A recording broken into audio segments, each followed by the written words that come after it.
Amalan itu banyak. Begitu belum mengerjakan, ada juga yang meninggal. Sekarang kira-kira yang pahalanya banyak saat dikerjakan, yang kalau itu didapatkan, dosa-dosa banyak dihapuskan. Jadi kalau yang tadi biasa ngapus satu ini langsung, begitu dikerjakan, wah 1000 pahala datang, 1000 dosa gugur. Apa saja amalan itu? Kita mulai. 1, semua amal kebaikan yang kita kerjakan, yang jadi amal saleh, bernilai hasanah, itu dalam fikih disebut dengan sedekah namanya. Kullu ma'rufin sedekah. Setiap perbuatan baik itu namanya sedekah. Itu nama umumnya sedekah. Salat sedekah, zakat sedekah, infak sedekah.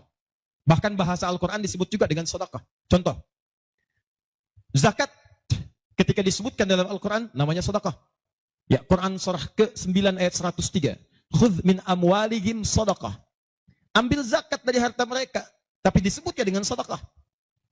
Ya, dikeluarkan pada 8 golongan, sedekah. Ayat ke-60-nya, innamas sedekatu lil fuqara. Infak, sedekah. Buka Quran surah kedua, ayat 264, paling kiri sebelah bawah.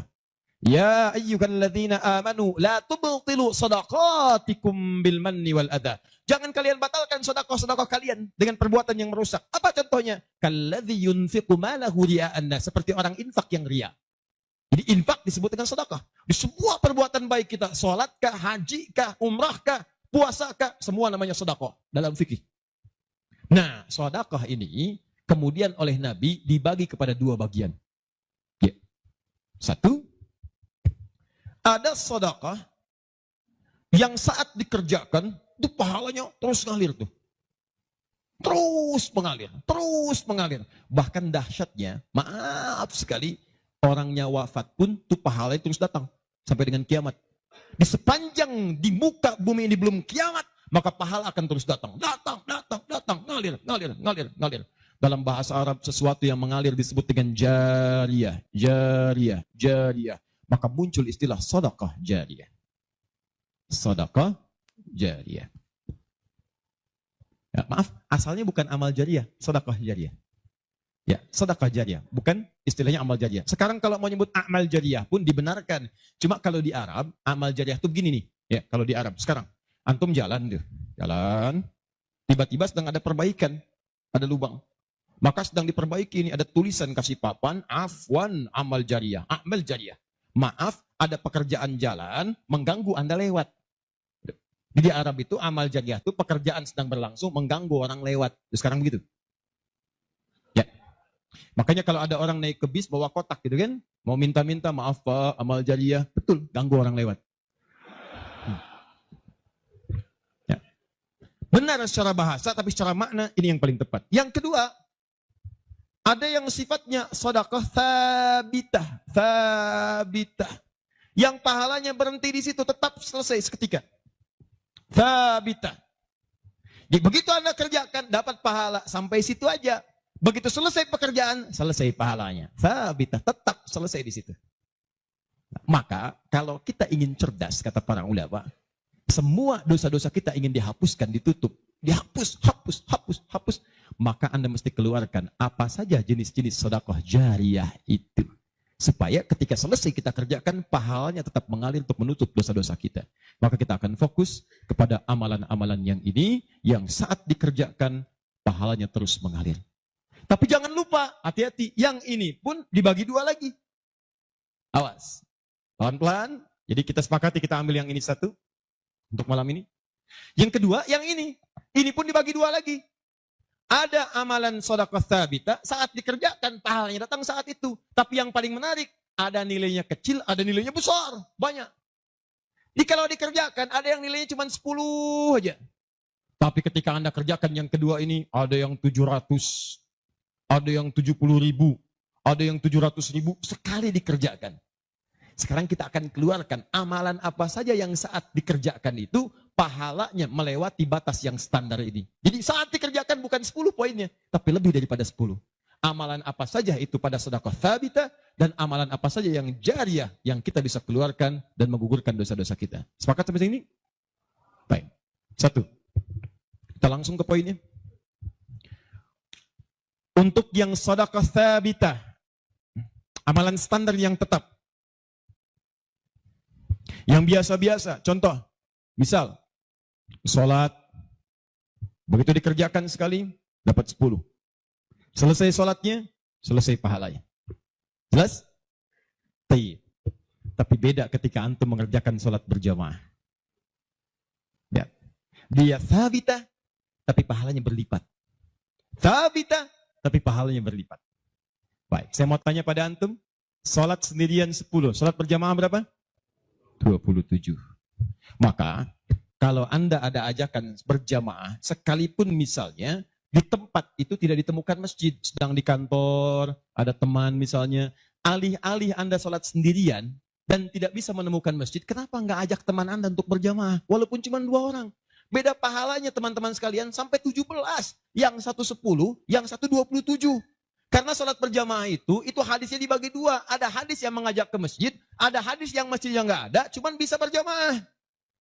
Sholatul jamaati afdalu min sholatil fardi bisa bin wa isyrina darajah. Sholat berjamaah lebih utama daripada sendirian. 27 jamaah di sana sifatnya umum. Kalau ada di masjid, usahakan ke masjid. Kalau nggak bisa ke masjid karena alasan syar'i, maka yang penting jamaah. Saya suka bingung nih. Ini kan di rumah kamar banyak, tempat luas. Kenapa kok bisa di rumah ada 5 orang? Ini ada istri, ada suami, anaknya 2, asisten rumah tangga 1. Kok bisa ini sholat di kamar yang ini sholat di kamar yang ini sholat di ruangan yang ini? Kenapa di rumah itu nggak kumpul satu tempat berjamaah? Pahalanya 27. Satu kedua, 500 tahun. 2 ketiga, 500 tahun. Jadi kalau antum sedang lupa-lupa tuh, ingat-ingat dosa. Daripada milih sendirian cuma 10, berapa dosanya pada saat itu? Boleh jadi pahala sholat antum 10, tapi dosanya pada hari itu 20. Tuh. Bagaimana cara nutupnya? Maka biasakan naikkan. Naikkan. Jamaah. 1, sholat berjamaah. Karena itu panggilan-panggilan sholat dalam Al-Quran seringkali menggunakan bentuk jamaah. Silahkan cek. Panggilan sholat pertama Al-Baqarah ayat ketiga. Alladzina yu'minuna bil ghaib wa yuqimun, tunaikan dengan orang banyak, bentuk jamak. Mereka tunaikan dengan orang banyak, kerjakan dengan banyak orang. Makanya kalau bisa berjamaah, kenapa mesti sendirian? Jelas di sini? Kalau antum ke masjid itu lebih banyak lagi. Tadi sudah saya jelaskan, datangnya dapat 25, masuk masjidnya, i'tikafnya, macam-macamnya. Makanya kalau sudah ada panggilan jamaah untuk ke masjid dan antum bisa mengerjakannya, demi Allah saya katakan, jangan tinggalkan. Jangan tinggalkan. 1. 2. Saya sebutkan yang banyak saja supaya agak cepat. 2. Membaca dan menghafalkan Al-Quran. Membaca dan menghafalkan Al-Quran. Amalan kelihatannya sederhana, tapi pahalanya begitu berlimpah. Insya Allah. Tahan sebentar. Tadi kalau sholat sendirian, berapa pahalanya? 10 sholat. Baca Quran, bukan sekali baca, 1 hurufnya 10. 1 huruf. Dalilnya At-Tirmidzi nomor hadis 2910. Perhatikan kalimatnya. Man qara'a harfan min kitabillahi falahu 10 hasanat. Siapa yang bisa membaca 1 huruf saja dari kitabullah, dia mendapatkan padanannya 10 kebaikan. Nanti saya tuliskan rumusnya nih. Lihat baik-baik, ini enggak sembarangan dia, ini enggak sembarangan. Siapa yang baca 1 huruf saja dari Al-Quran, dia akan mendapatkan 10 kebaikan setiap hurufnya. Walam aqul alif lam mim harfun. Saya tidak katakan tulisan alif lam mim itu 1 huruf, bukan. Alif lam mim dibaca 1 huruf, bukan. Walakin alifun harfun, lamun harfun, mimun harfun. Tapi setiap alifnya 10, lam 10, mim 10, walikuli harfin 10 hasanat. Dan setiap antum bacakan 1 hurufnya 10 kebaikan, 10 pahala. Jadi kalau saya bacakan alif lam mim, dapat berapa? Belum tentu. Belum tentu. Lihat sini, saya tunjukkan cara bacanya. Sebagian kita mengira itu kecil, tapi menurut Allah itu luar biasa. Perhatikan baik-baik. Lihat sini. Tahan. 1, 2, 3. Baca. Alif lam mim. Baca lagi, Pak. Bagus. Ada lagi yang bisa dengan tajwidnya yang lebih bagus? Siapa lagi? Boleh, silakan angkat tangan.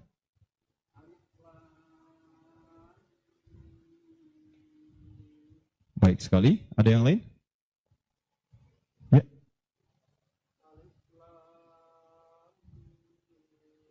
Bagus, dikit lagi. Ada yang lain? Satu lagi. Masya Allah.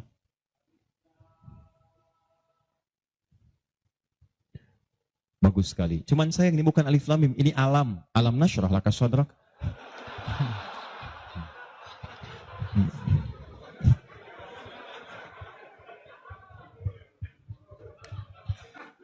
Saya mau katakan, kalau Quran ini seperti tuduhan orientalis dan orang-orang menuduh Quran buatan Nabi Muhammad, padahal dulu tidak ada harakatnya, maka semua kalimat ini yang tertulis begitu akan dibaca sama. Tapi Masya Allah, yang satu alif lam mim, yang satu dibaca alam. Alam nasyrah laka sadrak. Alam tara kaifa fa'ala rabbuka bi ashabil fil. Tapi tiga-tiganya memiliki kesamaan dalam bentuk tulisan. Perhatikan baik-baik. 1, 2, 3. Kata Nabi, lihat. Jangan katakan alif lam mim satu huruf, tapi alifnya satu, lamnya satu, mimnya satu. Walikuli harfin asru hasanat. Setiap hurufnya 10 kebaikan. Jadi kalau saya bacakan alif lam mim, ada berapa huruf? Kalau hitungan kita biasa, maka kita akan lihat 1, 2, 3. Tapi kalau antum belajar ilmu arud itu diantaranya ilmu salah satu ya, untuk bisa menuliskan apa yang diucapkan, bukan apa yang tertuliskan lewat simbol. Dan itulah teman-teman sekalian menjadi ukuran banyaknya pahala yang kita dapatkan. Tahan. Di ilmu bahasa Arab ada 4 cabang ilmu. 1 nahwu, 2 sharaf, 3 balaghah, 4 arud. Ini yang utama. Arud dibagi ke 16 cabang lagi, namanya bahar. Ada bahar tawil, ada rajaz, ada madid, ya dan seterusnya. Tawilun lahu dunal bukhuri fadailu, fa'ilun mafa'ilun, fa'ilun mafa'ilu. Rajas, mustafilun, mustafilun, mustafilun, mustafilun, mustafilun, mustafilun. Alfiyah itu Ibnu Malik rumusnya rajas. Kalamuna lafdhun mufidun kastaqim, wasmun mafi'lun thumma harfunil kalim, wahiduhu kalimatun wal qawlu am, wa kalimatun biha kalamun qad yu'am, bil jardi wat tanwini wan nida wa al, mustadin lil ismi tamyizun hasal, bita fa'alti atat wa ya if'alli, wa nunik balanna fi'lun yanjalli. Itu rumusnya rajas. Tapi jangan antum heran, banyak orang mendalami kaidah ini untuk membuat puisi Arab. Lupa kalau ilmu ini bisa digunakan untuk membaca hadis-hadis Nabi. Dalam ilmu arud, jangan antum menghitung apa yang tertulis, tapi hitung bagaimana itu dibaca lewat bunyi yang terdengar. Perhatikan baik-baik. Ini tadi huruf apa? Alif. Maka cara menulisnya begini. Alif. Kata Nabi, alif. Nih. Berapa huruf? Setiap hurufnya 10. Jadi dari sini saja ada 1, 2, 3. Dapat berapa? Belum tentu, karena ini hamzah. Tuh. Ha, mim, zal, ta. 1, 2, 3, 4. Jadi dari sini aja ada berapa? Belum tentu, kan ini ha, tuh. Ha, un, 3. Anda yang suka menghitung, maka akan mendapatkan pahala sesuai hitungan. Anda yang berniat ikhlas karena Allah, maka Anda akan mendapatkan lebih daripada apa yang Anda hitung. Rumus ini ditemukan di Quran surah kedua ayat 261. Paling kiri sebelah atas.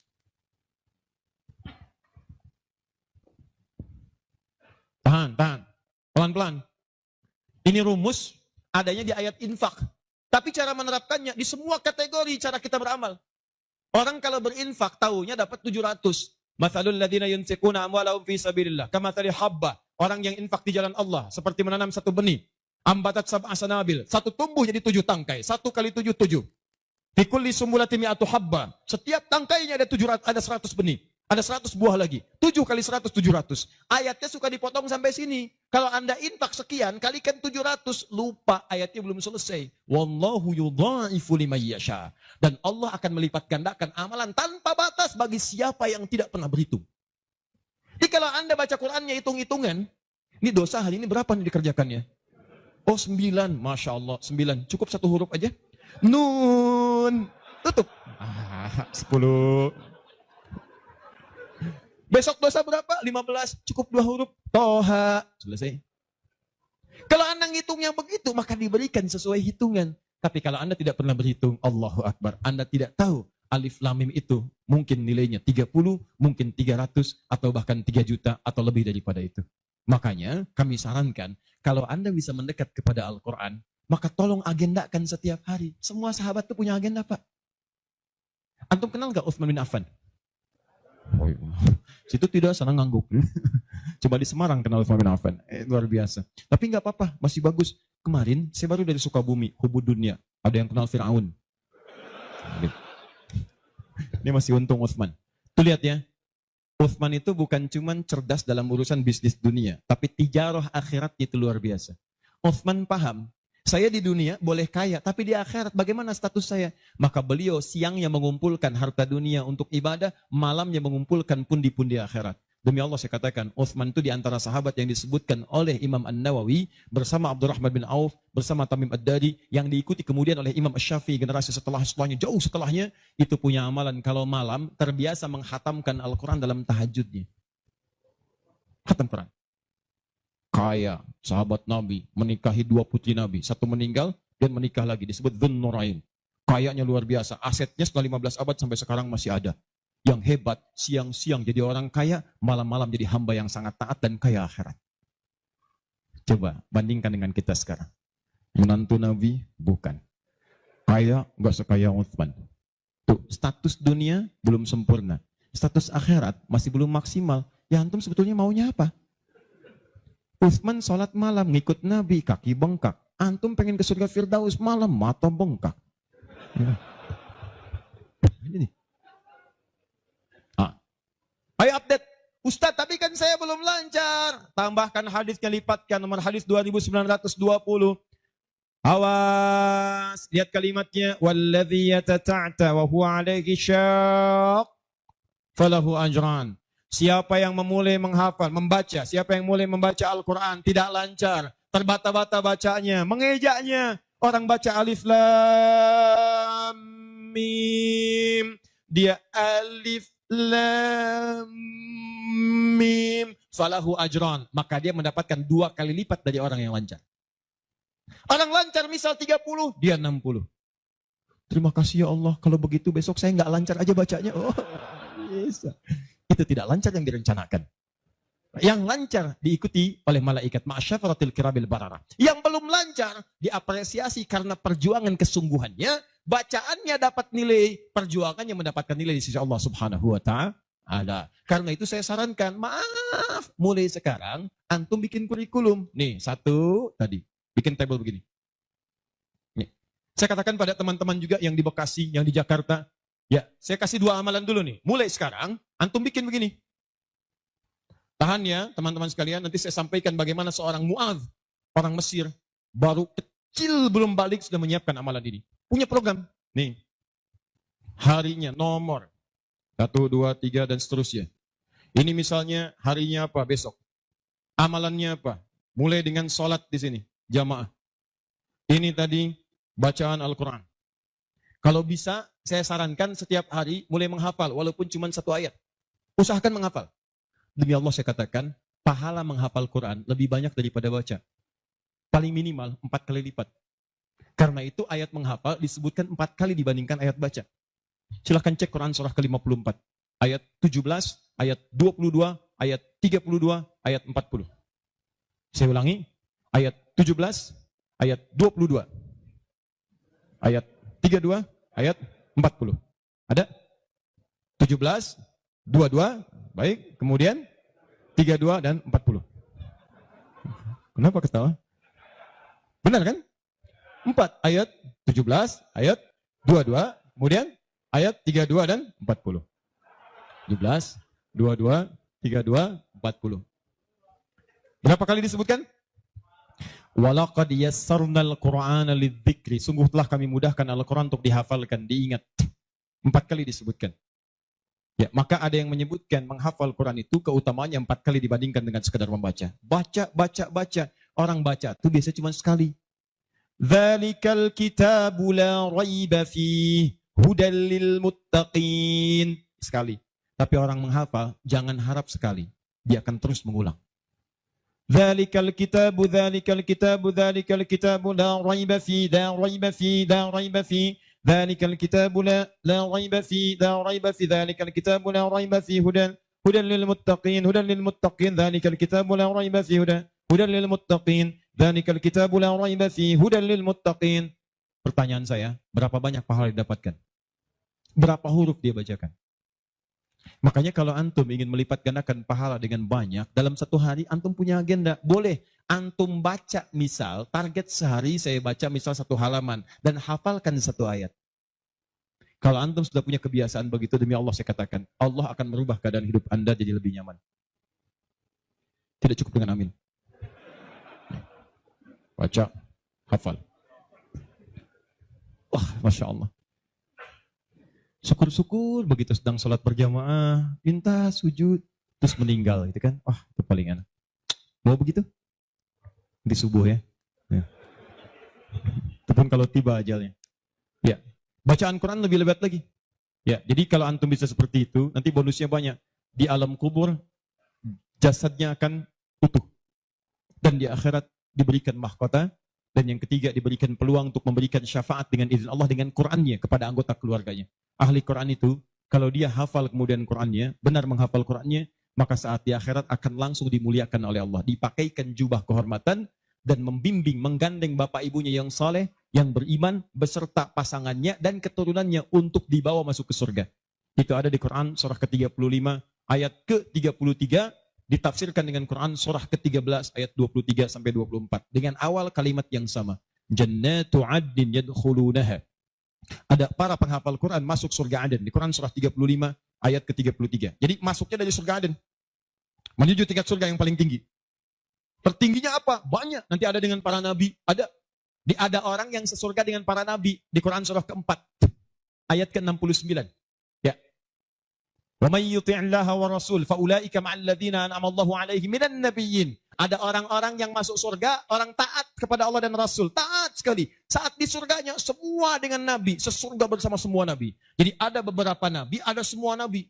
Kalau beberapa nabi namanya anbiya. Makanya di surah Al-Anbiya, surah ke-21, dikisahkan beberapa nabi. Tapi kalau semua nabi itu nabiyin namanya. Dari Nabi Muhammad SAW sampai Nabi Adam. Ada semua. InsyaAllah. Muhammad SAW bin Abdullah, bin Abdul Muttalib, bin Hashim, bin Abdul Manaf, bin Qusay, bin Murrah, bin Kilab, bin Ka'ab, bin Ghalib, bin Fihir, bin Malik, bin Nadar, bin Kinana, bin Khuzaimah, bin Mudrika, bin Ilyas, bin Nizar, bin Mudar, bin Ma'ad, bin Adnan, bin Adi, bin Adri, bin Muqawwam, bin Nahur, bin Tari, bin Ya'rub, bin Yasub, bin Nabit, bin Ismail AS, bin Ibrahim AS, bin Azara, bin Nahur, bin Abir, bin Kinan, bin Al-Fahsyad, bin Sam, bin Nuh AS, bin Mikhlain, Matusyara, bin Kinan, bin Anbas, bin Tif, bin Adam AS. Kumpul semua. Jauh Nabi Ibrahim ke kanannya dari Sayyidah Sarah, muncul kemudian Ishak, dari Ishak Yakub, dari Yakub turun Yusuf, dari Yusuf terus sampai dengan ke Musa, ke Daud, ke Sulaiman dan seterusnya, muncul sampai ke Nabi Isa. Nabi Isa bapaknya Imran menikah dengan Hannah, samping kirinya kemudian ada Zakaria. Terus itu semua nabi antum bisa lihat. Masya Allah. Akhi, antum di mana? Surga A dengan siapa? Depan saya, Masya Allah, ganteng-ganteng Nabi Yusuf. Dulu teman kita lihat sinetron ganteng-ganteng serigala. Ini Nabi. Oh, kita lihat Nabi Yusuf. Oh. Belakang saya Nabi Ibrahim. Belakang kiri saya Nabi yang punya tongkat jadi ular. Nabi Musa alaihissalam. Kanan saya Nabi yang sangat saya rindukan. Nabi Muhammad SAW. Penghafal Quran. Dia akan masuk, diberikan mahkota. Tafsirnya di At-Tirmidzi nomor hadis 2915. Begitu dia kemudian akan naik, maka Qurannya berkata, Allahumma halli, ya Allah, tolong hiasi dulu tubuhnya. Bedakan dengan bukan ahli Quran. Bedakan. Yuhallawna fiha min asawir. Demikian ayat Qurannya. Maka kemudian dia dihiasi dulu. Ada gelang-gelang emas, ada macam-macam. Semua tubuhnya indah. Maka Allah firmankan. Apa kata Allah? Begitu dikatakan, Allahumma halli. Maka kata Allah, pakaikan mahkota kehormatan. Begitu dipakaikan, ya Allah, berikan pula pada fasilitatornya, kedua orang tuanya, sepanjang mereka beriman, maka dipakaikan di atasnya mahkota yang lebih terang daripada sinar masuk mentari yang ke rumah. Ya Allahumma ya Allah, Allahumma halli, ya Allah tambahkan kepada penghafal, bedakan dengan fasilitator. Fayulbasu ilaihi libasul karamah, maka dipakaikan jubah kehormatan. Begitu dipakai jubah itu, kemudian difirmankan, waqar, fa inna akhira qiraatika akhiru manzilatika. Sekarang kamu masuk ke dalam surga dengan bacaan Quran yang biasa kamu bacakan saat di dunia. Akhir tempat tinggalmu, disitulah ditunjukkan pada akhir bacaan Quranmu. Di begitu dia baca Quran, setiap dia baca masuk surga, naik ke tingkat yang paling tinggi. Dan dahsyatnya saat dia akan masuk surga itu, dia akan menggandeng bapak ibunya, istrinya, keturunannya. Buka Quran surah ke-13 ayat 23 sampai 24. Kalimatnya sama awalnya, Jannatu 'adnin yadkhulunaha. Ada orang-orang masuk surga Aden, ketika akan masuk, wa man salaha min abaihim, dia gandeng bapak ibunya yang saleh. Wa azwajihim, pasangan-pasangannya, wa dzurriyyatihim, dan keturunan-keturunannya. Allahu akbar. Di dunia ahli Quran itu, kemuliaan Qurannya akan merembet pada sekitarannya. Silahkan cek kalau nggak percaya. Anda punya anak hafal Quran 5 tahun, bapak ibunya akan ikutan mulia. Musa yang hafal Quran, bapak ibunya dihajikan. Ahmad Kabil yang hafal Quran, ibunya, perawatnya, gurunya, teman-temannya ikut haji semuanya. Gak percaya silahkan. Demi Allah saya katakan, Quran turun di 1 bulan, bulannya jadi mulia Ramadan. Quran turun di 1 malam, malamnya jadi mulia Lailatul Qadar. Quran turun di 1 hari, harinya jadi mulia hari Jumat. Quran turun di bawah malaikat Jibril, Jibrilnya jadi mulia, penghulu para malaikat. Quran diturunkan pada Nabi Muhammad, naik status jadi Sayyidul Anbiya wal Mursalin. Quran turun di Mekah, Mekahnya bercahaya. Quran dibawa ke Madinah, Madinah Munawwarah. Demi Allah, Quran tidak pernah singgah dimanapun kecuali orang itu dan tempat sekiranya akan jadi mulia. Kalau di Semarang ini, antum bikin halaqah Quran, di Semarang ada berapa hafid di setiap tempat, demi Allah saya katakan akan terjadi perubahan di tempat itu. Semua akan mulia. Jadi begitu digandeng, bapaknya, ibunya, wa azwajihim, pasangannya, wa dzurriyyatihim, anak-anaknya, cucunya, masuk. Begitu masuk diparadakan, wal malaikatu yadkhuluna alaihim min kulli bab. Semua malaikat menyambut mereka di depan pintu surga, mengatakan salamun alaikum bima sabartum. Selamat, Anda telah sabar saat di dunia, menyiapkan bekal untuk pulang. Sabar menghafal Quran. Itulah yang disiapkan oleh Muadz. Anak usia 4 tahun, saat saya berada di Mesir, anak ini masih dini, belum balik. Matanya kata orang buta, tapi hatinya begitu bersih. Dia bilang pada ayahnya, abati yuridul Quran. Pak, saya pengen jadi ahli Quran. Saya pengen menghafal. Kata bapaknya, tempatnya jauh, 20 kilo. Kamu ini punya keterbatasan. Gak apa-apa, saya pengen menghafal. Dia belum cerita kenapa dia mesti menghafal. Begitu bapaknya melihat tekadnya kuat, maka dari motor sederhananya dimodifikasi. Depannya dashboardnya diperbaiki. Supaya bisa menyimpan catatan Quran, lembaran-lembaran mushaf. Jadi begitu berangkat tidak ingin ada waktu yang sia-sia. Di jalan, beliau kemudian di jalan kadang melihat ke bawah. Bacakan Quran, anaknya dengar. Bacakan Quran, anaknya dengar. Begitu sampai di tempat belajar, dia tinggal mendengarkan syekhnya. Perbaiki, baca lagi. Setoran, pulang. Yang paling menarik, setelah berapa lama, anaknya hafal Quran yang tidak melihat diantar hafal Quran, bapak yang mengantar belum hafal. Tapi yang dahsyat, ingat baik-baik. Berlaku hadis Nabi di sini. Siapa yang memfasilitasi pada kebaikan, maka dia mendapat pahala yang sama dengan yang mengerjakan tanpa dikurangi sedikit pun. Itulah hikmahnya dalam ilmu hadis. Kenapa setiap anak ketika meriwayatkan hadis, nama anaknya dihilangkan, nama bapaknya disebutkan. Antum pernah dengar Ibnu Abbas? Nama aslinya Abdullah. Kenapa Abdullahnya dicoret? Disebutkan Abbas bapaknya. Ibnu itu anak laki-laki, Abbas bapaknya, anaknya Abbas. Ibnu Umar, nama aslinya Abdullah. Abdullahnya dicoret, disebutkan bapaknya Umar. Kenapa disebutkan nama orang tua, nama anaknya dihilangkan? Para pakar hadis itu luar biasa untuk menunjukkan bahwa amalan anak ini hasil didikan orang tuanya. Yang begitu diamalkan hadis ini, bukan cuma anaknya, bapaknya pun dapat bagiannya. Abbas itu pengusaha, Abbas itu pedagang, sibuk luar biasa, masih sempat mampir ke majelis Nabi. Cuman nggak selamanya bisa di situ karena ada kesibukan berbisnis. Maka beliau menginvestasikan anak bungsunya, namanya Abdullah kecil untuk belajar di majelis Nabi. Boleh saya nggak ikutan, tapi anak saya mesti ikut untuk menyampaikan ke keluarga. Maka disimpan di situ. Anaknya masih muda, kecil, dengar, kadang merangkak, kadang main dan seterusnya. Tapi tahukah Anda? Begitu Nabi wafat, anak itu usia 13 tahun. Nabi wafat sudah hafal 2000 hadis. Yang mesti Anda tahu, setiap beliau meriwayatkan hadis, dibuang kalimat Abdullahnya, disebutkan Abbasnya. Karena peran ayahnya yang mendidik dengan baik, maka setiap hadis ini disebutkan Abbasnya dapat, Abdullah kecil dapat. Semuanya dapat. Demikian dengan Quran. Bapaknya mengantar, belum hafal, anaknya hafal. Begitu sudah hafal, di sini saya mau sebutkan. Perhatikan baik-baik. Datang reporter Kuwait. Dengar kisahnya. Begitu ditanya, kenapa Anda mau menghafal Quran? Perhatikan jawabannya. Nih, yang mau saya katakan. Saya menghafal Quran untuk mencari bekal bagi saya pulang. Saat saya menghadap kepada Allah sendirian, tangan saya bergetar, kaki saya bergetar. Saya tidak akan ditemani lagi oleh ayah yang mengantarkan saya dalam hafalan.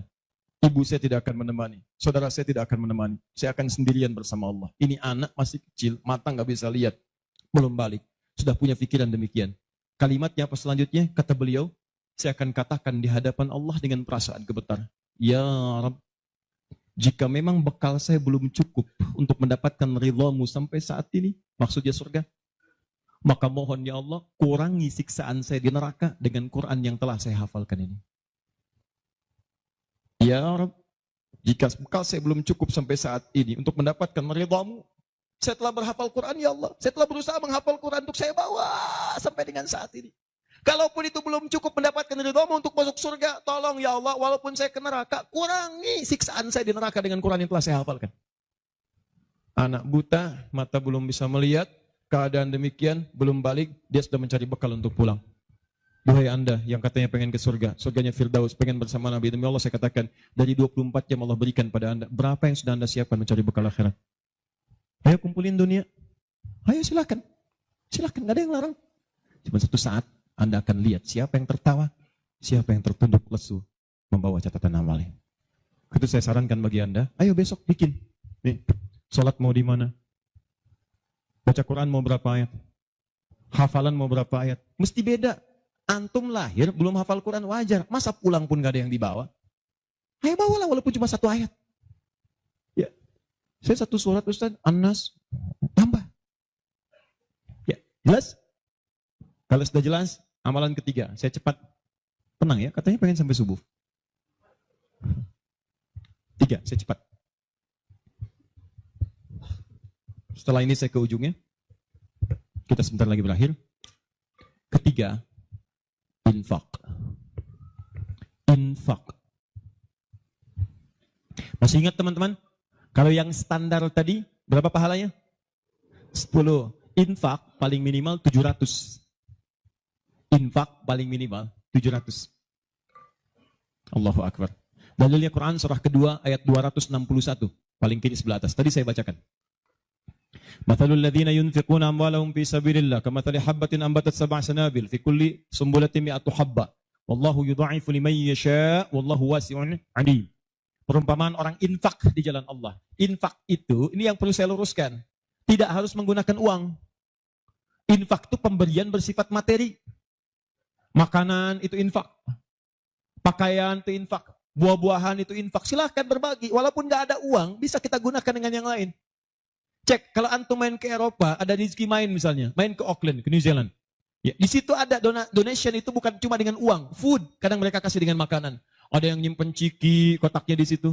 Di kotak infak itu, kotak dalamnya ada ciki, ada beras, dan macam-macam. Sampingnya ada yang uang. Cuman mesti dilihat dulu bagaimana bentuk kotaknya. Ya, kalau kotaknya belahan kecil, itu pasti uang. Bukan beras. Oh, ini beras nih. Dibuka dulu karungnya, diginikan. Tidak, bukan. Silakan bebas. Ya, dan itu nilainya tinggi. Kadang-kadang antum lupa di majelis ilmu ada snacknya. Walaupun cuma kurma dapat 2. Bagi 1 dengan teman. Air misalnya tidak harus semua oleh antum. Begitu antum bagi langsung dituliskan 700 kali lipat paling minimal. Demi Allah saya katakan paling minimal 700 kali lipat. Makanya zaman Nabi, itu ada satu keluarga yang berlomba tuh mendekatkan diri pada infak. Walaupun dirinya kekurangan. Agak aneh itu cara berpikirnya. Ya, jadi kalau dibandingkan manusia sekarang nggak dapat tuh, nggak dapat. Saya mau tanya begini, antum di rumah, persediaan, antum punya anak 2. Antum dengan istri, 1 suami, 1 istri, 2 anak. Di rumah ada persediaan makanan untuk 2 anak antum saja. Antum aja nggak makan malam itu, cuma ada anak 2. Untuk mereka, kalau nggak makan, mereka bisa nahan lapar semalaman. Tiba-tiba antum ditawarkan oleh seseorang, ada tamu nih, mau nggak dijamu di rumah? Bisa nggak? Pertanyaan saya, kalau ada orang yang datang seperti itu ke tempat antum, Mas, ini ada tamu, saya nggak bisa jamu, bisa nggak antum jamu? Di rumah antum cuma ada makanan untuk anak-anak, antum pun nggak bisa makan. Pertanyaan saya, dijamu nggak teman itu? Kenapa diam? Wahai ahli surga, kenapa diam? Lihat cara berpikirnya. Kalau cara berpikir kita hanya ke makanan saja, maka kita katakan, Ustaz, anak saya aja dapatnya makanan seperti itu, kami pun nggak makan. Bagaimana bisa diberikan pada tamu? Tapi cara berpikir Tolhah dan keluarganya agak beda. Begitu Nabi katakan, ada tamu, kita datang, langsung angkat tangan. Duluan ngangkat, padahal yang lain banyak yang punya banyak makanan. Tapi cara berpikirnya, kapan lagi saya dapat 700 lebih? Kapan lagi saya dapat diangkat langsung tangannya? Ya Rasulullah saya, sebelum yang lain angkat tangannya. Maka diantar kemudian ke rumahnya. Sampai di rumah, istrinya dikatakan, duhai sayang, ada titipan Rasulullah. Bahasanya bukan ada tamu, ada titipan Rasulullah. Allahu Akbar. Ada titipan Rasulullah. Maka istrinya langsung membaca, saya paham. Saya bertugas menidurkan anak-anak dulu, tidurkan. Yang suaminya menyiapkan makanan. Begitu sudah jadi kata suaminya kepada tamu tadi, Anda silahkan makan di sini, saya temani dulu istri saya. Gak enak rasanya, meninggalkan sendirian. Begitu temannya makan, dia berpura-pura makan di bilik yang lain. Membunyikan bunyi-bunyi seakan-akan makan. Begitu sudah kenyang, tanpa mukaddimah yang lain langsung pamit. Terima kasih sudah menjamu saya, semoga Allah berikan pahala. Pamit malam itu juga. Begitu selesai pamit, subuh-subuhnya datang menghadap pada Rasulullah pagi-pagi. Apa yang terjadi? Turun ayat Quran surah 59 ayat 9 sampai 10 itu. Walladzina tabawwa'ud dar, sampai ke kalimat wa yu'thiruna ala anfusihim walau kana bihim khasasah. Tuh cara berpikirnya. Jadi kalau antum melihat peluang seperti ini, enak teman-teman sekalian, banyak sekali. Tidak harus uang, pakaian, makanan, macam-macam. Jadi kalau antum beli buah tuh, antum beli 5. Di rumah ada 3 orang. Berarti antum mesti sadar, Allah titipkan yang 2 lagi untuk peluang infak antum. Bukan untuk antum habiskan semua. Kok bisa orangnya cuma 3, beli mangga 5. Siapa yang menggerakkan antum untuk beli 5 mangga? Orang cuma 3. Berarti yang 2 lagi, itu Allah gerakkan untuk mendapatkan pahala. Ada peluang di situ. Lu kepada siapa ya Rasulullah saya berikan? Kepada siapa ya Allah saya infakkan? Ini yang sering keliru. Kata Allah langsung turun. Fi sabilillah. Yang utama itu 5 dulu. 5. Kalau Anda temukan 5 ini, dia peluang infaknya sangat tinggi untuk diberikan. Siapa mereka ini? Ada di Quran surah kedua ayat 215. Paling kanan sebelah bawah. Yas'alunaka madza yunfikun. Mereka bertanya pada Muhammad SAW. Ya, awas, apa yang harus kami infakkan? Pada siapa? Maka turun jawaban. Qul ma anfaqtum min khair. Katakan kalau mau infak mesti yang paling bagus. Ini kaidah pertama. Awas, ada peringatan di Al-Baqarah ayat 267. Wala tayammamul khabitha minhu tunfiqun walastum biakhidhihi illa an tughmidu fi. Jangan kamu infakkan pada orang lain yang kamu tidak suka, melihatnya aja kamu enggak suka, dikasih orang. Antum punya uang 50.000 2, 1, wah masih keras, bagus luar biasa, masuk dompet enak dilihat. Yang kedua, wah sudah lecek, dekil of the kumel, wah dilihat enggak enak, baunya enggak nyaman. Tiba-tiba ada orang lewat, Pak, sedekah Pak. Pertanyaan saya, maaf, mana yang antum berikan? Yang lecek atau yang bagus? Tuh. Ingat, kalau urusan zakat mal, berikan yang bagus. Zakat mal, pilih. Paham? 5 orang ini siapa? 1, lil walidain, orang tua. Ini orang tua ini nggak pernah minta, jarang sekali. Cuman kita yang mesti paham.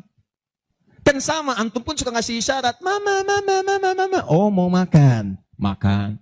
Mama, mama, mama, mama. Boneka, boneka. Antum setelah dewasa mesti paham. Kadang-kadang orang tua tuh nggak minta. Nggak pengen nyusahin anaknya. Padahal orang tua udah susah. Melahirkan susah, mengandung juga susah, merawat susah, menyusui susah. Sudah dewasa pun antum masih susahin juga. Kapan antum berbaktinya? Kadang-kadang cuma nanya, nelpon apa kabar. Padahal di rumahnya itu Masya Allah lagi kurang beras. Beras kurang, rezeki belum dibayar. Kirimkan, sebelum diminta kirimkan. Itu begitu antum kirimkan, demi Allah saya katakan. Di hadis Al-Bukhari, di kitab Al-Adabul Mufrad, bukan cuma mendapatkan lipatan pahala kalikan 700 lebih. Tapi ridha Allah turun ke tempat antum pada saat itu. Kalau sudah turun, semua doa yang antum mintakan minimal akan dijawab pada saat itu. Itu rahasianya. Kalau dengan urusan orang tua itu udah gak usah mikir. Begitu mengatakan, nah gini-gini, tenang aja mah. Walaupun gak ada, katakan, insya Allah mah selesai. Insya Allah, berusaha antum. Begitu antum dapatkan seperti orang tua mengusahakan untuk antum dulu, maka pahala dilipat gandakan, ridho turun seketika. Kejar. Wal aqrabin, kerabat terdekat. Kerabat dibagi 2. Ada yang tempatnya jauh, tapi hubungannya dekat. Punya saudara sekandung, tinggalnya di Palembang, antum di Semarang. Ayo kirimkan. Anak bibi, nggak bisa nih pendidikannya. Bantu, antum ada, bantu, nilainya tinggi. Jangan dikira ringan. Nih, bagian kedua nanti kalau saya terangkan banyak nih. Tenang aja, kita masih sampai subuh. Nah, bagian kedua. Saya ikutin deh. Antum jual, saya beli. Ya, cuman saya beli sampai 9:30. Paham? Ayo, akrabin. Yang kedua itu, maaf. Golongan kedua akrabin bisa tetangga. Orang yang tidak ada hubungan famili secara mahram cuma tetangga antum. Tapi kalau yang kedua ini, Allahu Akbar, indahnya Al-Quran. Cek oleh antum, silahkan cek. Walaupun beda agama, itu tetap ada peluang infak. Gak ada ketentuan ini kecuali di Quran. Gak ada aturan ini kecuali di hadis. Buka Quran surah ke-31, ayat 15, paling kiri sebelah atas. Ada anak muslim, orang tua, belum Islam, belum dapat hidayah. Kata Allah, urusan untuk ibadah, pisahkan. Orang tua jangan paksa, doakan dia, silahkan dakwahi. Tapi urusan dunia, wasahibhuma fid dunya ma'rufah. Wa in jahadaka ala an tusyrika bima laysa laka bihi ilmun fala tuti'huma. Urusan ibadah masing-masing kalau diajak-ajak enggak usah ditaati, tolak dengan cara yang lembut. Lembut. Tapi kalau urusan dunia bagi. Antum muslim, orang tua belum Islam, antum punya kelebihan. Uang agak banyak, melimpah, makanan ada, bagi. Kata Allah, jangan lihat kemudian kepercayaannya karena dia belum muslim. Bagi. Indah teman-teman sekalian. Dan itu ada pahalanya. Begitu antum berikan, masuk yang halal. Begitu halal masuk, kan haram keluar. Kan cara berpikirnya begitu. Halal masuk, yang haram keluar. Begitu keluar, sekat di hatinya terbuka. Karena yang haram itu saat masuk di hadis Muslim, haram masuk naktah sauda, noda hitam. Noda menutup. Kalau masuk jadi daging dia, antum misal, iyadzubillah bukan antum, ada orang lain konsumsi yang haram. Yang haram masuk ke dalam mulutnya, masuk ke tubuhnya, beredar dengan darah. Jadi daging, masuk ke telinga, Quran surah 6 ayat ke-25. Wa fi adhanihim naqra, waqra, di telinganya ada sumbatan.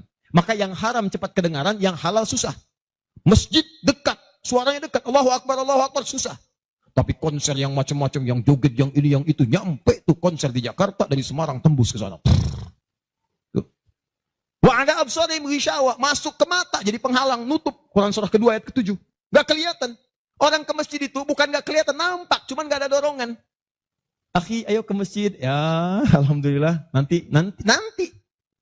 Padahal yang besar lewat, kecil lewat. Yang paling aneh itu begini. Kok bisa antum lewat depan masjid padahal bisa lewat jalan lain? Kenapa Allah antarkan sampai lewat depan masjid?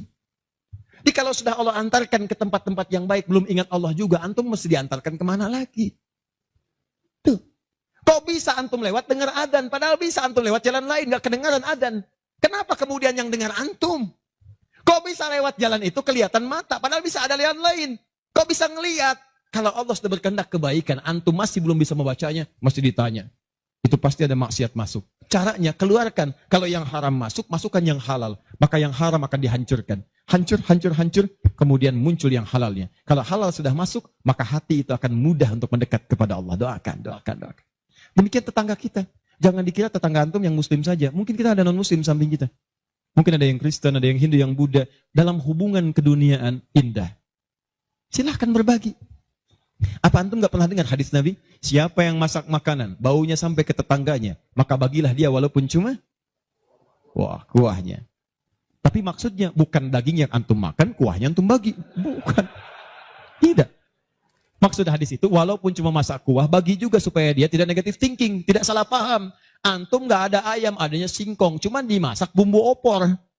Bumbunya opor, tapi dagingnya singkong. Dimasak gak antum bagi, tetangga bilang, oh masak opor enak nih, padahal singkong. Dibagi walaupun cuma kuahnya. Tapi pertanyaan saya, apakah hadis itu mengatakan kalau tetangga anda muslim saja? Tidak. Never. Walaupun dia non muslim, masak.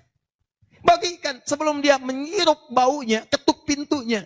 Begitu diketuk dia keluar. Ada apa Pak? Ini ada makanan, walaupun sedikit, mudah-mudahan bisa bermanfaat. Bapak baik sekali, terima kasih. Bukan baik, Allah yang memerintahkan saya untuk berbagi. Dan saat itulah kalimat Allah mengalir di hati yang paling bening, menghunjam ke jiwanya. Masuk jadi hidayah. Masya Allah, besok-besok dia ketuk pintu kan, Assalamualaikum. Udah bisa Assalamualaikum tuh. Sebelumnya tidak. Begitu dibuka sambil mengembalikan yang kemarin, ya panci yang kemarin dikembalikan. Pak, ini apakah Allah sudah memerintahkan berbagi lagi hari ini? Oh. Lumayan. Nggak ada aturan kalau bukan non-muslim jangan bagi. Nggak ada, indah dalam Islam itu. Jadi walaupun Anda kasih ke yang non-muslim, pahala dituliskan. Jadi jangan pilih-pilih kalau urusan dunia. Anda masak, di samping Islam, sampingnya lagi Kristen, sampingnya lagi kemudian muslim, non-muslim. Bagi yang muslimnya, yang non-muslim tidak. Begitu dia ngelihat, kelewatan dipanggil Anda. Pak, kayaknya enak makanannya ya. Memang enak Bu, cuman sayang ibu kafir. Oh, nggak begitu. Nggak ada. Jadi bagi teman-teman, silahkan. Dan pahalanya ada, indah. Cuman di kita tuh, coba lihat aturan-aturan, antum bang aja deh, kita fikirnya kumpulin lagi. Bab tumbuhan, sekarang kan lagi musim rambutan ya. Rambutan. Tuh, antum di pekarangan ada rambutan, tumbuh. Pohon rambutan, pekarangan antum. Cuman sayang buahnya ke tetangga antum. Pus ke sini. Maka dalam kaidah fikih disebutkan hakun mushtarak. Ini hak bersama antara antum dengan tetangga. Kenapa? Karena antum keluar rumah kelihatan cuman pohonnya. Dia keluar rumah kelihatan buahnya. Dan yang paling menarik, dia udah lihat buah, daunnya jatuh ke bawah. Dan kadang buah jatuh ke sini, membuat dia kesulitan. Awas, jangan sampai dia cuma ketiban sampahnya saja, antum kedapatan buahnya. Naik ke pohon rambutan, nggak boleh. Apa yang harus antum lakukan? Datangi dia, ketuk rumahnya. Sampaikan, Pak, maaf saya cuma mau ngasih tahu, itu ada pohon rambutan. Iya, saya juga tahu, punya bapak kan? Bukan, itu memang pohon saya. Cuma buahnya merambat ke tempat bapak. Terus, itu hak kita bersama. Bapak nggak usah minta. Begitu inginkan, ambil aja. Silahkan dapatkan. Aturan dari mana itu? Ini Rasul saya yang mengajari. Nabi Muhammad SAW. Bapak keluar, lihat buahnya. Saya keluar cuma lihat pohonnya. Kalau bapak pengen, ambil aja. Wah, hebatnya Islam. Terima kasih Pak. Insya Allah. Udah insya Allah tuh. Ya. Nanti saya ambil. Udah, pergi tuh. Ambilin, dan kita senang lihat ya, begitu diambil pahala. Setiap satu buah 700 pahala. Setiap satu buah 700. Masya Allah, luar biasa. Dan dia kan nggak paham fikih, belum masuk Islam. Besoknya ayam antum main ke tempat dia, ayam.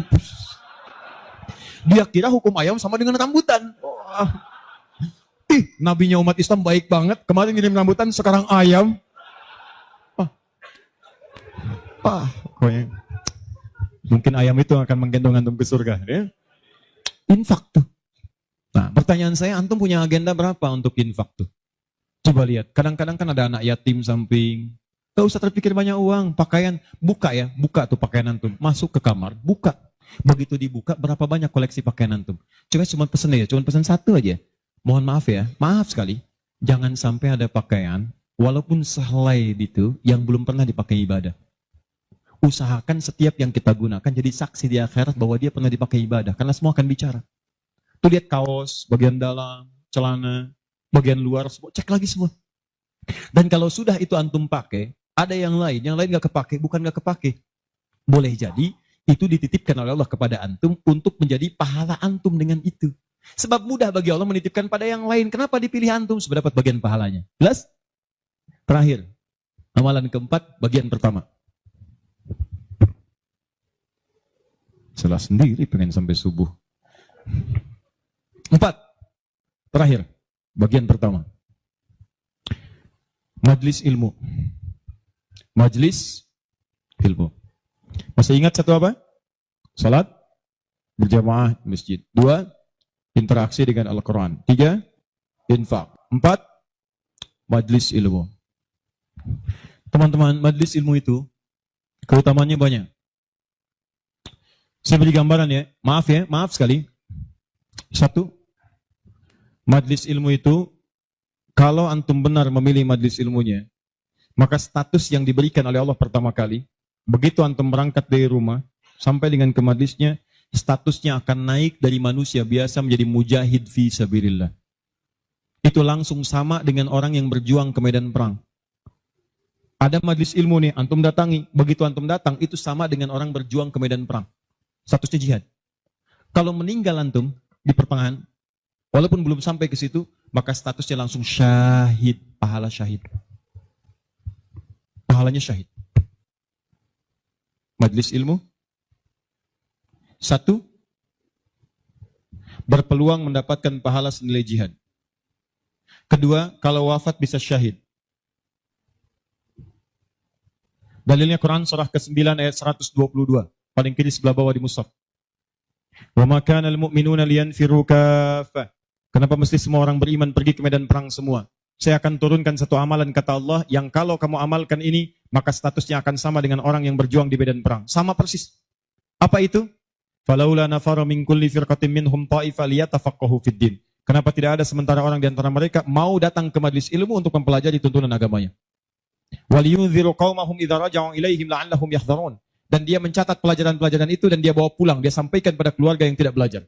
Perhatikan baik-baik. Ayat ini mengatakan, kata Imam Mustafa Al-Maraghi, ayat ini mengatakan bahwa menuntut ilmu itu nilainya sama dengan jihad fisabilillah. Artinya kalau wafat penuntut ilmu, maka status syahid. Kalau syahid, maka dosa berpeluang digugurkan, amalan naik. Itu seketika pahala bisa datang dan surga. Pernah dengar seorang yang pernah membunuh 100 orang? Begitu dia mau tobat, di mana dia diarahkan? Kata ulama pada saat itu, pergi kamu ke majlis sana. Ke majlis ilmu. Disuruh ke majlis ilmu. Begitu dia berangkat di pertengahan jalannya, berangkat, meninggal di tengah jalan. Meninggal. Statusnya dalam keadaan di tengah jalan ke majlis ilmu, dia bertobat kepada Allah, diterima tobatnya. Saat berangkat tuh meninggal di tengah-tengah. Ada pahalanya. Apa yang terjadi? Surga. Surga. Diampuni dosa, naik ke surga. Di sini turun kemuliaan yang ketiga. Disebutkan di hadis Nabi, riwayat Ibnu Majah, nomor hadis 233. Ibnu Majah, nomor hadis 233. Rawinya sahabat Abu Darda. Man salaka tariqan yaltamisu fihi ilma, sahalallahu lahu tariqan ilal jannah. Siapa yang menyiapkan dirinya, melangkah menuju majlis ilmu, maka setiap langkahnya akan langsung dituliskan oleh Allah yang meringankan nanti langkahnya ke surga. Di setiap langkah itu dihitung. Pahalanya bukan pahala biasa, ringan ke surga, ringan ke surga, ringan ke surga. Itu pahala syahid tadi. Ya, Qurannya ada di Quran surah keempat ayat 100, paling kiri sebelah bawah. An-Nisa ayat 100, Quran surah 4 ayat 100. Di ujung ayat, wa may yakhruj min baitihi muhajiran ila Allahi war rasuli thumma yudrikul maut faqad waqa'a ajruhu 'ala Allah. Siapa yang berniat merubah dirinya, ingin lebih dekat dengan Allah dan Rasulnya, kemudian dia merubah diri. Bagaimana cara merubahnya? Ulama sepakat. Pertama, datang ke majelis ilmu. Supaya punya ilmu untuk merubah diri. Jangan langsung kerjakan amalan, tapi belum tahu ilmu. Ilmu qoblal amal. Antum beramal tanpa ilmu, celaka amalannya. Saya ingin berubah. Kemarin saya nggak pernah sholat. Saya pengen jadi hamba yang taat. Ya Allah, saya tobat. Besok saya akan sholat subuh 3 rakaat. Bisa. 2 ya 2. Paham ya? Jadi ini gambarannya. Kemudian pahala yang ketiga. Cepat.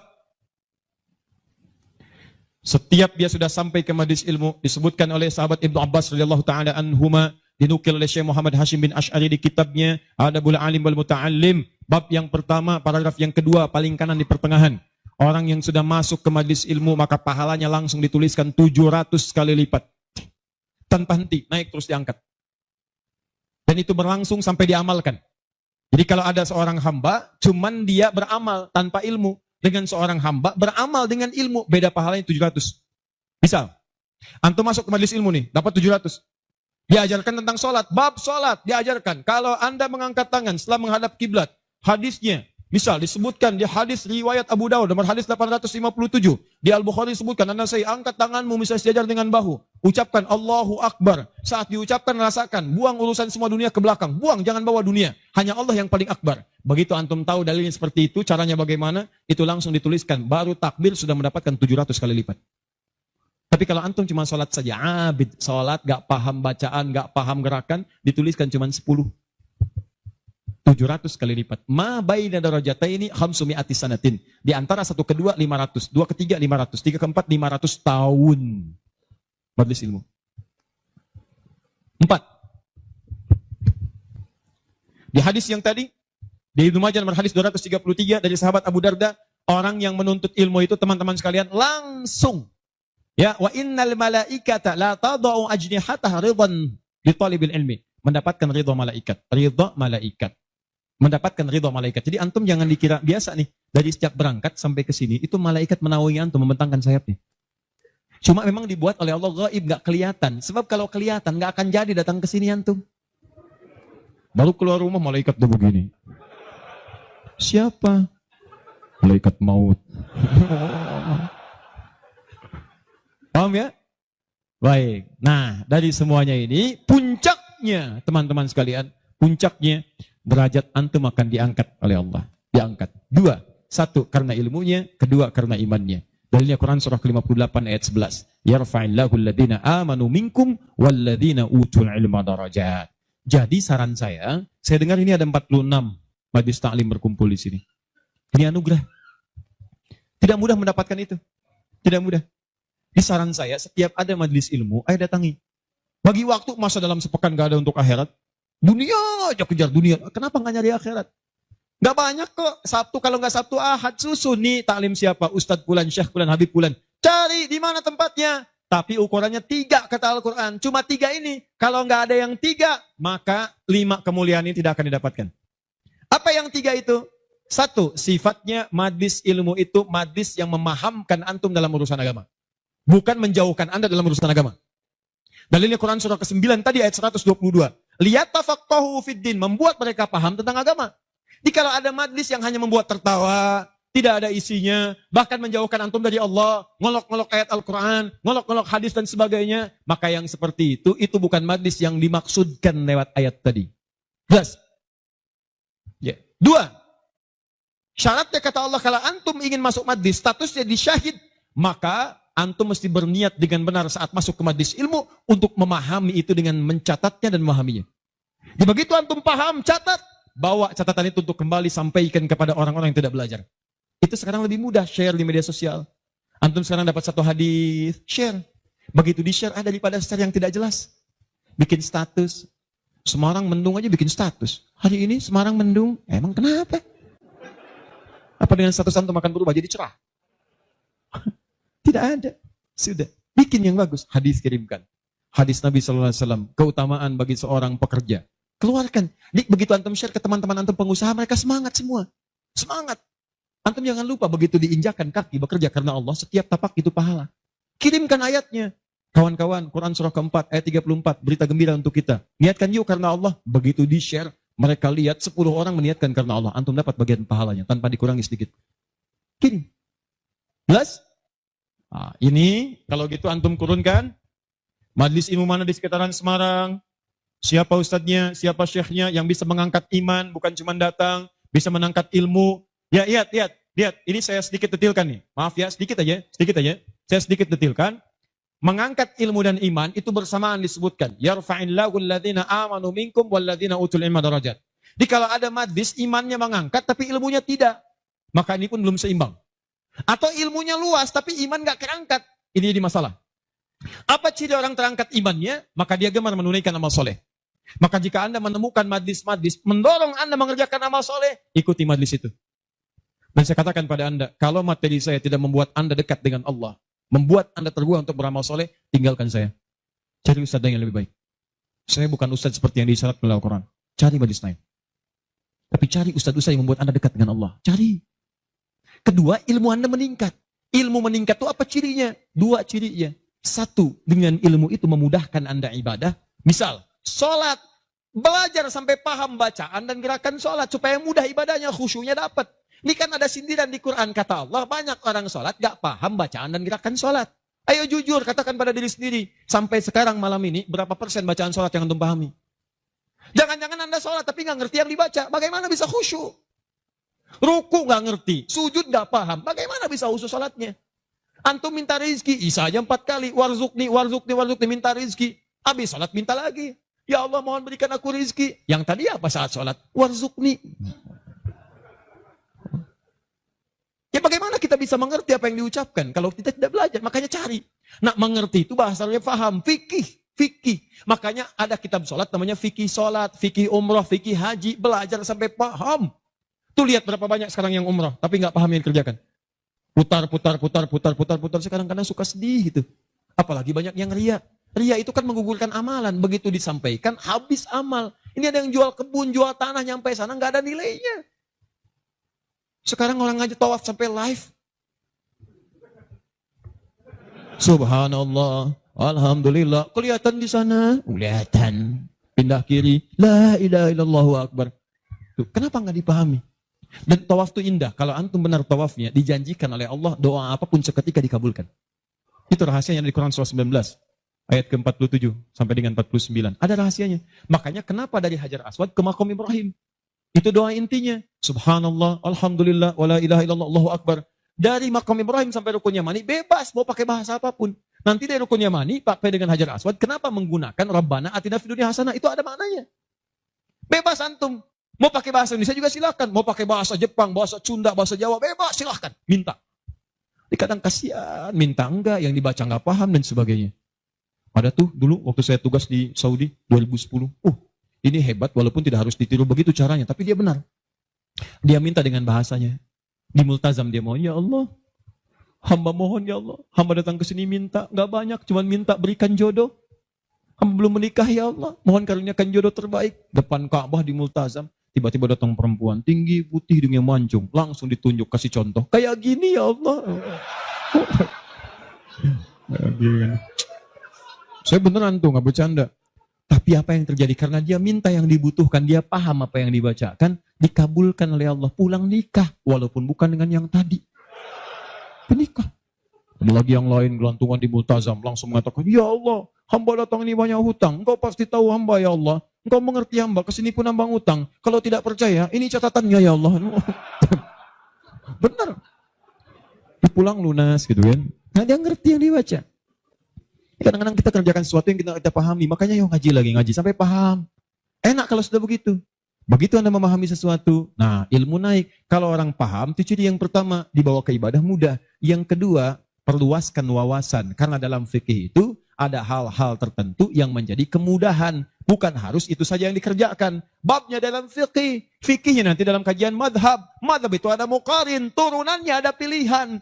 Pilihan-pilihan itu membuat kita lebih mudah. Ada yang tanpa pilihan, satu dalil, satu contoh. Itu artinya semua dipandang bisa. Contoh, angkat tangannya, begitu ngangkat tangan, langsung letakkan yang telapak kanan di punggung yang kiri. Angkat, Abu Daud misalnya. Begitu Anda angkat, fawadha yadahul yumna lal yusra, letakkan yang kanan telapaknya di punggung yang kiri. Antara mengangkat dengan meletakkan pakai fa, harfu atfin rabitin baina syai'aini bila hudud. Paham?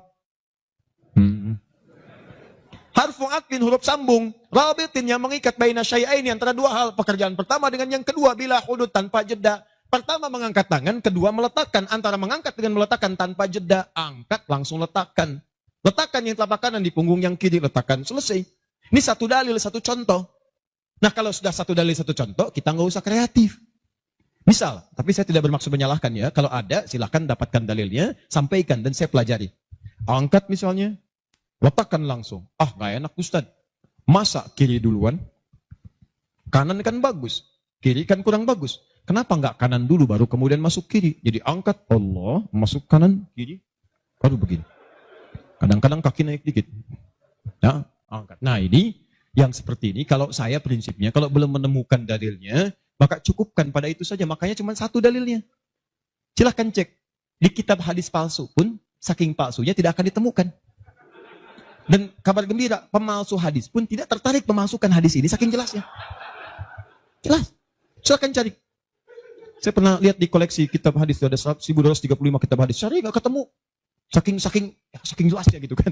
Ya ini satu. Tapi kalau ada pilihan, itu artinya, maaf, umat itu dipandang tidak semua bisa mengerjakan satu yang sama. Maka silahkan pilih yang memudahkan antum. Misal dalam sujud, ini antum mau sujud nih, dari inti dalam sami Allah liman hamidah, akan sujud. Kan cuma dua caranya. Kalau tidak dengan lutut, dengan telapak tangan. Ayo, yang pakai lutut siapa? Mau sujud pakai lutut dulu. Yang pakai telapak tangan? Yang nggak pakai lutut, nggak pakai telapak tangan, angkat tangan ayo. Nah ini dia. Ini saya serius nih, di Bekasi pernah kejadian suami istri nggak tegur sapa semalaman gara-gara persoalan ini. Suami pulang dari kantor macet nyampe rumah lewat isya, yang ke masjid sholat di rumah, begitu sholat yang turun lutut duluan. Istri melihat, begitu selesai tanpa muqaddimah, istri langsung berkata, papa sholatnya tidak sesuai sunnah. Kenapa mah? Harusnya telapak tangan duluan, bukan lutut. Papa menjawab, mama yang nggak tahu hadis. Padahal dua-duanya nggak tahu hadisnya. Satu ngaji di guru A, dua guru B. Besoknya datang. Begitu datang, saya cuma senyum, Pak, Ibu tahu nggak? Itu kan ada di kitab yang sama. Di Sunan Abu Daud. Yang pakai lutut, nomor hadis 838. Paling kanan sebelah bawah. Riwayat dari sahabat Wa'il bin Hujur. Yang pakai telapak tangan, sebelah kiri paling atas. Nomor hadis 840 sampai 841. Riwayat sahabat Abu Hurairah. Oh, nggak pakai oh. Baca. Begitu dibaca, idza sajadta fala tasjud kama yabrukul ibil falyadha rukbatai qabla yadai. Jika kamu ingin sujud jangan duduk seperti duduknya unta. Kalimatnya ibil, ya, unta masih umum. Maka letakkan lututmu sebelum telapak tanganmu. Maka yang kedua Abu Hurairah, hadisnya berbunyi kurang lebih bima makna idza sajadta fala tasjud kama yabrukul ba'ir, unta tunggangan yang sudah ada beban. Falyadha yadaika qabla rukbatai. Maka letakkan telapak tanganmu sebelum lututmu. Bu, Pak, ini Wa'il lebih duluan masuk Islam dibandingkan dengan Abu Hurairah. Saat itu awal-awal Nabi masih kuat, kelihatan ikut perang Badar, perang Uhud, macam-macam. Begitu Nabi sujud, lutut duluan. Begitu nanti Abu Hurairah masuk Islam, itu 3 tahun sebelum Nabi wafat, 7 Hijriah. 3 tahun sebelum wafat, usianya kurang lebih 60 tahun. Beliau sudah punya persoalan. Saya mau tanya pada Bapak Ibu, kalau ada orang sudah sepuh, persoalan pertama dia apanya? Lututnya. Makanya diriwayatkan kadang beliau kemudian menggunakan tongkat, kadang bersandar kepada tiang-tiang. Karena lutut mulai bermasalah, maka yang dahulukan telapak tangannya. Sebetulnya ini kemudahan Pak, Bu. Maksudnya bukan masalah tua atau muda. Antum pun jangan salah simpulkan. Jadi kalau ada teman antum masih muda misalnya, tiba-tiba turun telapak tangan duluan. Tua. Bukan. Bukan begitu cara memahaminya. Ya, bukan. Maksudnya apa? Ini kemudahan. Karena yang punya masalah di lutut bukan cuma orang tua. Antum atlet, ada masalah. Antum jalan, lutut keseleo. Gak bisa. Gunakan telapak tangan. Antum pengen dengan lutut, gunakan boleh. Telapak tangan sah, lutut boleh. Yang salah itu yang kepala duluan. Belum apa-apa udah rame. Yang kunut, ini hadisnya. Yang tidak kunut, ini hadisnya. Tinggal pilih aja. Kunut tuh karena begini, ini riwayatnya begini. Yang tidak kunut begini pilihannya. Yang milih kunut siapa? Oh, Imam Syafi'i, Imam Malik. Yang tidak milih kunut siapa? Imam Abu Hanifah. Yang tengah-tengah ngambil lazilah siapa? Imam Ahmad bin Hanbal. Antum tinggal ikuti aja. Pilih mau yang mana. Yang salah yang tidak sholat subuh. Itu. Yang bismillah jahar, ada dalilnya. Dipilih oleh Imam Syafi'i. Yang sir silent ada dipilih oleh Imam Ahmad. Yang tidak pakai bismillah ada dipilih Abu Hanifah, termasuk Imam Malik. Yang rakaat pertamanya jahar, selanjutnya tidak ada dipilih oleh Abu Hurairah, tercantum dalam Al-Bukhari. 70 hadis 4 kali cara ada, semua Nabi mengerjakan. Nabi mengerjakan semua, antum tinggal pilih. Karena nggak bisa mengerjakan semua-muanya. Nggak bisa Ustaz, saya orang Semarang, sunnah banget bukan cuma sunnah. Besok subuh saya imamin 4 cara bismillahnya. Oh. Lebih soleh daripada Nabi. Bismillahirrahmanirrahim. Bismillahirrahmanirrahim. Tidak dibaca sama sekali. Oh iya. Itulah yang disebut dengan pilihan. Ma dhahaba ilaihi. Ma sesuatu dhahaba ilaihi yang condong untuk dipilih karena memudahkan. Disingkat jadi madhab. Madhab. Dari ma dhahaba ilaihi. Ada singkatan. Di Arab ada singkatan. La hawla wa la quwwata illa billah hawqala. Bahkan ayat Al-Quran itu ada ungkapan singkatannya. Bismillahirrahmanirrahim. Basmalah. Alhamdulillahi rabbil alamin. Alhamdulillah. Sudah 9:30. Saya kira teman-teman karena waktunya terus beranjak, saya cukupkan mungkin kita sama-sama tutup dengan mengucapkan hamdalah. Hamdalah. Tidak. Alhamdulillahi rabbil alamin. Enggak, itu contoh tadi, bukan belum selesai kita. Contoh. Masih sampai subuh, tenang. Nah, contoh. Hamdalah, alhamdulillahi rabbil alamin. Jelas? Inilah diantara amalan yang bisa menguat. Kalau sudah begitu ilmunya luas, wawasan luas, tidak akan ada pertikaian dan sebagainya. Yang ada dalilnya, itu yang kita pedomani. Yang tidak ada, kita pelajari. Kata Nabi, kamu tidak diutus untuk memaksa orang. Ingatkan, kalau mau ingat, alhamdulillah. Kalau tidak, jangan jadi musuh. Jangan sampai perbedaan antum menghambat antum untuk minum teh bersama. Begitu Ferguson. Akhir. Sepakat ya? Sepakat. Sudah bukan zamannya ribut sana sini. Sudah silahkan aja ya. Sepanjang ada dalilnya itu kita kerjakan. Yang penting ngaji dengan baik. Terakhir, saya tutup betulan ini. Ya, betulan. Terakhir, kita nggak ngerjain amalnya, tapi dapat transferan pahalanya. Kita tidak mengerjakan amalnya, tapi pahalanya dapat. Apa di antara amalan itu? Nah, ini yang kedua yang mau saya sampaikan. Ada 3 peluang amalan. Saya sampaikan dengan cepat. 1, share pengetahuan. Sharing, bagi. Itu yang diisyaratkan Quran surah ke-9 ayat 122. Dengan Quran surah ke-58 ayat ke-11. Luaskan. Ya ayyuhalladzina amanu idza qila lakum tafassahu fil masajid. Ya fil majalis fafsahu yafsahillahu lakum. Hei orang-orang beriman, jika dikatakan padamu luaskan majlis, luaskan. Maksud di situ luaskan ada 2.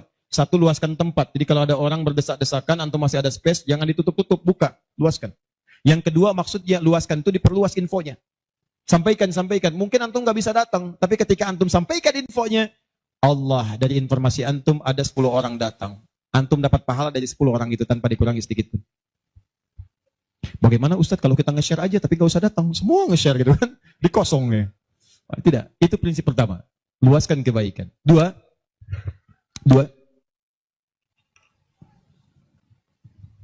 berinfak dengan harta pada amalan berganda. Berinfak dengan harta pada amalan berganda. Maksudnya sedekah jariyah. Contoh. Tadi kan saya contohkan 4 kan? 4 ya? Masih ingat tadi? Di antara 4 itu, bukankah ada interaksi dengan Al-Quran? Baca, menghafalnya? Nih. Antum punya modal 50.000, pengen infak. Dengan uang itu, disarankan langsung lewat petunjuk Nabi, cari dengan 50.000 itu yang menghasilkan keuntungan terus berlipat. Walaupun antum nggak mengerjakannya. Saya beri contoh misalnya. Berikan kepada orang yang tadi mengerjakan pahala berganda sedekah jariyah. Misal penghafal Quran.